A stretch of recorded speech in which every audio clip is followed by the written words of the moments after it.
今日嘅主題咧，都係我哋嘅工作，就係主題係3個護肝神器，排毒、抗炎、再生。就係話我哋嘅工作點樣先可以真正去支援到呢一個沉默嘅英雄呢？今日咧就同大家講呢3大嘅護肝神器。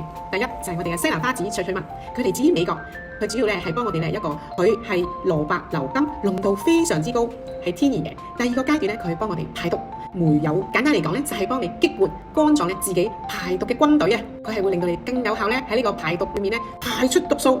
最重要係佢間接又長效嘅，幫你抗氧化嘅高手啊！第二，佢就係奶芥素提取物，嚟自於西班牙，佢嘅核心咧就係水飛蓟，佢就好似咧幫助肝臟細胞着上保護衣，佢咧主要咧就係穩定我哋嘅細胞，直接咧去抗炎同埋抗氧化。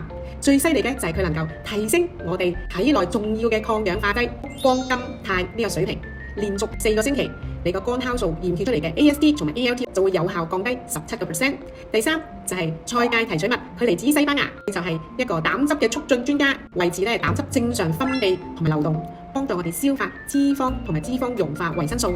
同時咧，佢具有抗氧化啦、保護肝臟啦，同埋調節我哋膽固醇合成嘅呢個能力。研究更加顯示咧，佢會降低脂肪肝同埋呢個指數有效。佢會研究更顯示降低脂肪肝嘅指數咧效果嘅。我哋聽日咧就會同大家解說2個另外抗氧化、提高能量嘅一個猛將。今日講到咁多，拜拜。